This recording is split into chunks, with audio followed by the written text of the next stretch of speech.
যে নারী পাকের ঘরে রান্না ঘরে তিনটি ছোট্ট আমল করবে, তিনটি কাজ করবে, ওই নারীর কপাল খুলে যাবে।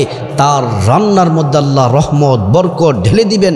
রান্না অত্যন্ত সুস্বাদু হবে, সংসারে আয় উন্নতিতে আল্লাহ তাআলা বরকত দিবেন এবং আল্লাহর কাছে যা চাইবে আল্লাহ তাআলা তাই দিবেন।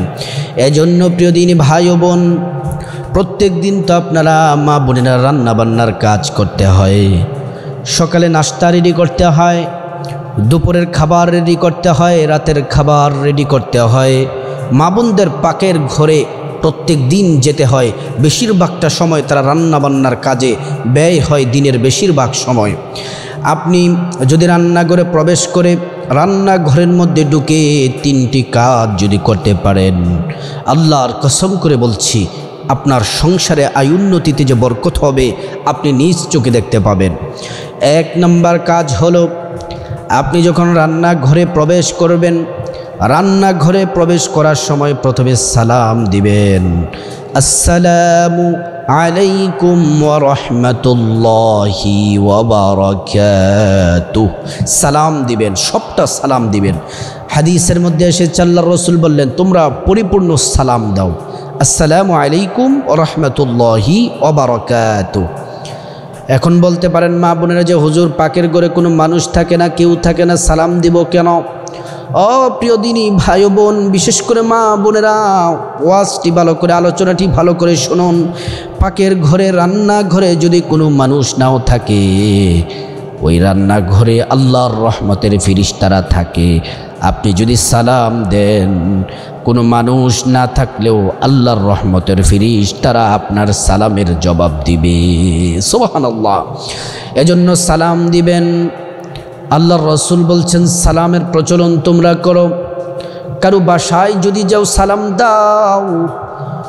সালাম দেওয়ার পরে যদি কারো বাসা থেকে, ঘর থেকে যদি আওয়াজ না আসে, তার ঘরের মধ্যে তুমি প্রবেশ করো না, ফিরে চলে এসো। আল্লাহর নবী পয়গম্বর, আমাদের কলিজার টুকরা, আমরা যাকে আমাদের জীবনের চেয়ে বেশি মহব্বত করি, ভালোবাসি, আল্লাহর রাসূল সাল্লাল্লাহু আলাইহি ওয়াসাল্লাম একজন সাহাবীর বাড়িতে গেলেন, সালাম দিলেন, আসসালামু আলাইকুম ওয়া রাহমাতুল্লাহ। সালামের কোনো জবাব নেই, আওয়াজ নেই, উত্তর আসছে না ঘর থেকে। প্রিয় নবী মুহাম্মদ সাল্লাল্লাহু আলাইহি ওয়াসাল্লাম দ্বিতীয়বার সালাম দিলেন, কোনো সারা শব্দ নেই। তৃতীয়বার আবার সালাম দিলেন, সালাম শেষে কোনো আওয়াজ নেই। আল্লাহর রাসূল ঘরে প্রবেশ করলেন না। প্রিয় নবী মুহাম্মদ সাল্লাল্লাহু আলাইহি ওয়াসাল্লাম যখন ফিরে আসতেছেন, ঘর থেকে দরজা খুলে একজন সাহাবী দৌড়াইয়া পিছন দিক থেকে আল্লাহর নবীকে জড়িয়ে ধরলেন। আল্লাহু আকবার।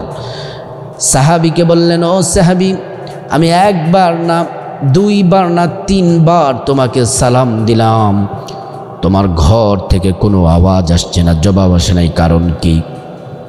সাহাবীকে দেখে বললেন, ইয়া রাসূলুল্লাহ, আপনি যে প্রথমবার সালাম দিয়েছেন আমি সালাম শুনেছি, আপনি দ্বিতীয়বার সালাম দিয়েছেন আমি তাও শুনেছি, আপনি তৃতীয়বার সালাম দিয়েছেন আমি তাও শুনেছি, কিন্তু আমি মনে মনে জবাব দিয়েছি, উচ্চ সুরে জবাব দেই নাই, কারণ আপনার জবান অতি পবিত্র।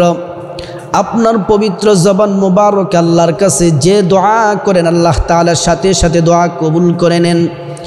এজন্য আপনি প্রথমবার সালাম দিয়েছেন, দ্বিতীয়বার তৃতীয়বার সালাম দিলেন, আমি চুপ করেছিলাম, কারণ আপনি সালামের মাধ্যমে আমার জন্য শান্তির দোয়া, রহমতের দোয়া, বরকতের দোয়া করছিলেন, এজন্য আমি চুপ করেছিলাম। আর আপনার দোয়া আল্লাহ সরাসরি কবুল করে নেন। সুবহানাল্লাহ। এজন্য প্রিয় দিনী ভাই ও বোন, সালাম দিতে হবে। আসসালাম বাদাল কালাম।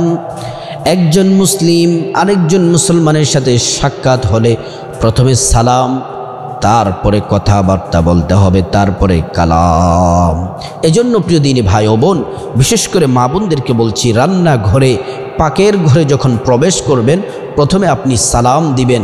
কোনো মানুষ যদি নাও থাকে, ফেরেশতারা আপনার সালামের জবাব দিবে। সুবহানাল্লাহি ওয়া বিহামদিহি। দ্বিতীয় নাম্বার, পাকের ঘরে রান্নাঘরে যদি নারীরা, মা বোনেরা যদি আমলটি করতে পারেন, কপাল খুলে যাবে।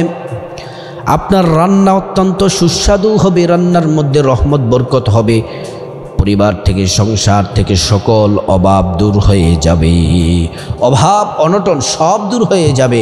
আপনার সংসারের উন্নতি আপনি নিজ চোখে দেখতে পাবেন। 2 নম্বর আমলটি হলো, ছোট্ট কাজটি হলো, রান্নাঘরে প্রতিটা কাজের শুরুতে পড়বেন বিসমিল্লাহির রহমানির রহিম। এই বিসমিল্লাহর আমল করবেন। আপনি ভাত রান্না করার জন্য চাল যখন ধৌত করেন বিসমিল্লাহির রহমানির রহিম পড়েন। তরকারি কাটাকাটির সময় বিসমিল্লাহ পড়েন, মাছ কাটার সময় বিসমিল্লাহ পড়েন, মুরগি এবং গোশত কাটার সময় বিসমিল্লাহ পড়েন, রান্নার সময় বিসমিল্লাহ পড়েন। আল্লাহর কসম করে বলছি, আপনার রান্না এত সুস্বাদু হবে, পরিবারের সবাই আপনার রান্নার প্রশংসা অবশ্যই অবশ্যই করবে। কারণ বিসমিল্লাহির রহমানির রহিম এটা পাওয়ারফুল একটি দোয়া। শুধু দোয়াই নয়, এটা কোরআনের আয়াতও বটে। কোরআনুল কারীমে 114টি সূরা আছে, একটি সূরা ব্যতীত বাকি 113টি সূরা শুরুতে বিসমিল্লাহির রহমানির রহিম আছে। প্রিয় দিনী ভাই ও বোন, ভালো করে শুনুন। বিসমিল্লাহির রহমানির রহিমের আমল যারা করবে আল্লাহর পক্ষ থেকে তারা সাহায্য প্রাপ্ত হবে, শয়তান তাদেরকে ধোঁকা দিতে পারবে না।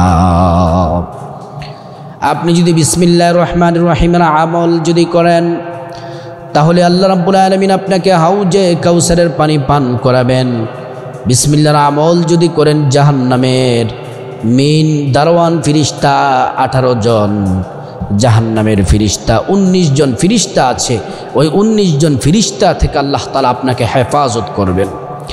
বিসমিল্লাহির রহমানির রহিম যদি আপনি রাতে ঘুমানোর সময় 21 বার যদি পড়তে পারেন, 3টি শ্রেষ্ঠ পুরস্কার পাবেন। 1 নম্বর হলো, রাতের বেলা খারাপ স্বপ্ন দেখবেন না।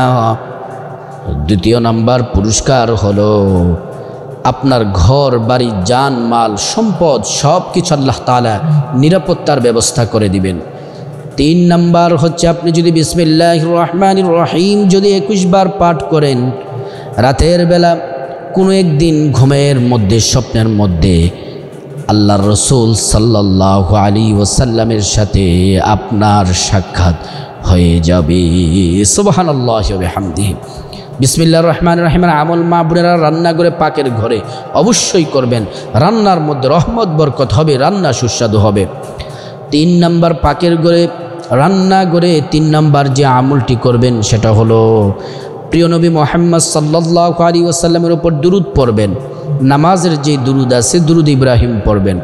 আল্লাহুম্মা সাল্লি আলা মুহাম্মদ ওয়া আলা আলি মুহাম্মদ কামা সাল্লাইতা আলা ইব্রাহিম وعلى آل إبراهيم إنك حميد مجيد اللهم بارك على محمد وعلى آل محمد كما باركت على إبراهيم وعلى آل إبراهيم إنك حميد مجيد। এই দুরূদ ইব্রাহিম পড়বেন। আর দুরূদ ইব্রাহিম যদি না পড়েন, কমপক্ষে ছোট্ট দুরূদ পড়বেন, সাল্লাল্লাহু আলাইহি ওয়াসাল্লাম সাল্লাল্লাহু আলাইহি ওয়াসাল্লাম সাল্লাল্লাহু আলাইহি ওয়াসাল্লাম। আল্লাহ রাব্বুল আলামিন কোনো কাজ করেন না, তিনি খান না, তিনি ঘুমান না, কোনো কাজ করেন না, একটি মাত্র কাজ করেন। কোরআনে আল্লাহ বলছেন, ইন্নাল্লাহা ওয়া মালাইকাতাহু ইউসাল্লুনা আলান নবী ইয়া আইয়ুহাল্লাযীনা আমানু সাল্লু আলাইহি ওয়াসাল্লিমু তাসলিমা। আল্লাহ তাআলা একটি মাত্র কাজ করেন, ফেরেশতারাও করেন, সেটা হলো প্রিয় নবী মুহাম্মদ রাসূলুল্লাহ সাল্লাল্লাহু আলাইহি ওয়াসাল্লামের উপর দুরূদ পড়েন। আপনি যদি রান্না করে মা বোনেরা যদি আল্লাহর রাসূলের প্রতি যদি একবার দুরূদ পড়েন, 10টি গুনাহ আল্লাহ মাফ করে দিবেন, 10টি নেকি আল্লাহ তাআলা দান করবেন, 10টি মর্যাদা আল্লাহ তাআলা বুলন্দ করে দিবেন। এজন্য প্রিয় নবী মুহাম্মদ সাল্লাল্লাহু আলাইহি ওয়াসাল্লামের প্রতি দুরূদ পড়বেন।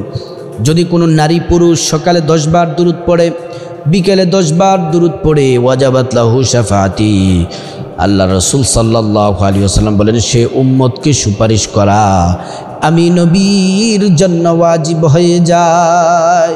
এজন্য প্রিয় নবী মুহাম্মদ সাল্লাল্লাহু আলাইহি ওয়াসাল্লামের উপর দুরূদ পড়বেন। যত বেশি দুরূদ পড়বেন নবীজির তত নিকটবর্তী থাকবেন, কাছে থাকবেন, জান্নাতুল ফেরদাউসে থাকবেন। আল্লাহ পাক রব্বুল আলামিন সকল মা বোনদেরকে রান্না ঘরে, পাকের ঘরে এই তিনটি কাজ, তিনটি আমল করার আল্লাহ তাআলা তৌফিক দান করুন।